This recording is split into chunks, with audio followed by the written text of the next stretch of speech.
Welcome back, everybody. It's a brand new episode of 5 Minute Majors. I'm your host, Derek Harper.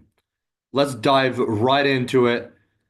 I don't expect it to be super in depth because you'll have to go to my story on juniorhockey.io for that, for all the details. But boy, oh boy, I mean, I can't even keep up with it.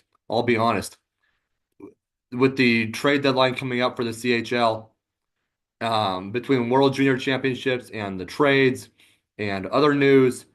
There's been so much. And honestly, like I've said in the past, I think this is going to be one season for the ages. I mean, it's pretty insane the amount of deals and the how do I say it? The size of these deals, the depth that we're seeing, the blockbusters. Like this is insane. A Preds prospect, Tanner Molendyk, he is on the move. I mean, among other NHL prospects. In the OHL, we've seen massive blockbusters. There was a 9-for-1 deal. I mean, it was like a player for like, I think a player and like 8 draft picks, or 2 players and 7 picks. I mean, it was something insane. So, Wenatchee, as they are still kind of not rebuilding, but building for the future and still trying to stay in a sort of competitive playoff spot, they have been swinging deals left and right. But Bliss is a great general manager. I expect them to be definitely a great team soon. It'll take them a few years, obviously, to build up to be a contender, but they know what it takes, and they've shown the fans what it takes. So they swung about 5 deals in the past week. Very impressive by Bliss, and honestly, great deals.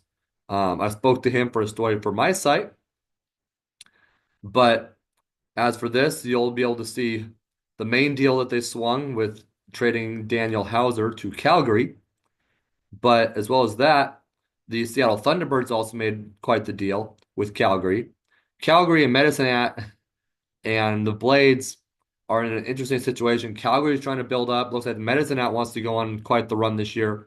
Medicine Hat was the one that dealt for Saskatoon's Tanner Molendyk. Um, they also acquired, or Calgary acquired Sawyer Minio, a Canucks prospect. So there have been quite a few moves these days. It's interesting to see. So I expect Calgary and Medicine Hat. Those are 2 teams to watch, especially Medicine Hat. Um, Calgary, they could do something. They have been that team in the past. It's been a pretty competitive postseason team.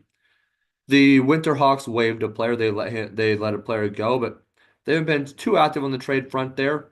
The Tri-City Americans made a deal the other day, but we'll also touch on the CHL's top 10 power rankings and all of the top players of the week, all that sort of thing. So, Wenatchee, in addition to all the trade news, Evan Friesen, with his incredible performances these days, he was named the WHL Player of the Week. So, congratulations to Evan, and look for him to be a key contributor for the Wild the rest of this season. And as well as Burke Hood, named WHL Goaltender of the Week from the Vancouver Giants. Vancouver Giants might be an interesting team too. They've been not super active, but they have a solid team up there as well. Prince George, they were scheduled to go up against them Wednesday night. So we'll see what happens there. But let's dive right into the top 10 power rankings. And like I said last episode, the Everett Silvertips are loading up. And frankly, they've also been swinging deals to kind of build for the future, as have the Blades. Like the Blades, they're in an interesting spot. It seems that they think they're not going to win the championship, so they dealt Tanner, obviously. But they have talent to make a fairly deep playoff run. So we'll see what happens there. But the Everett Silvertips, talking about them, while they're building for the future, making some trades, they are actually in the 3 spot after some of their recent gains in the CHL's top 10 power rankings. And the Spokane Chiefs, who used to be kind of a cellar dweller the past few years, with Berkeley Catton and all them, they have built themselves up into quite the team. They are at the 10th spot in the CHL's top 10 power rankings. The OHL and the QMJHL both led the way with 4 teams each. We'll dive right into that. The London Knights, honestly, I mean, they seem to be clean, but you got to question why they're so good year in and year out.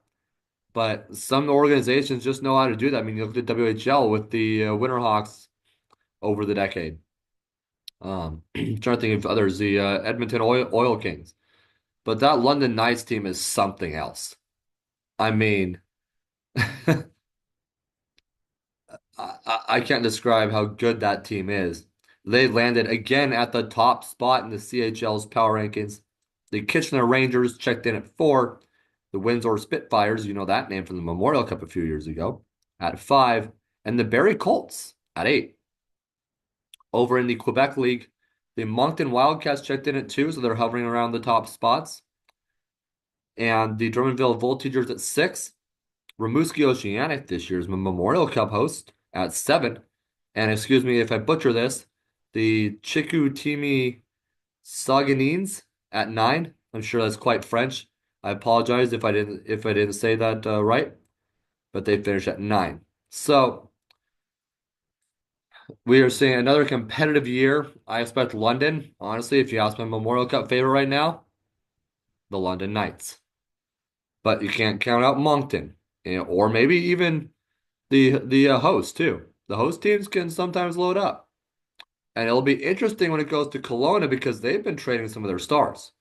Price has been dealt, and so Kelowna will be an interesting thing next year to watch because are they going to be like the Blades and bow out early when they host it, or do they have some deals up their sleeves over the next year that we're yet to see?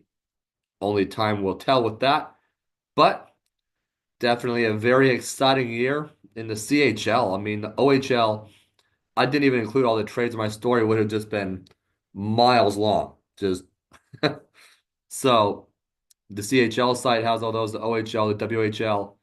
I mean, it's kind of insane what we've seen over the past week. And the trade deadline still has some time to go as of Wednesday, as it was going to end on Thursday. So, and they would have most of Thursday to swing deals as well. So as of this video, there could be more to come. We'll catch you up on any more future moves in the next episode. We'll see.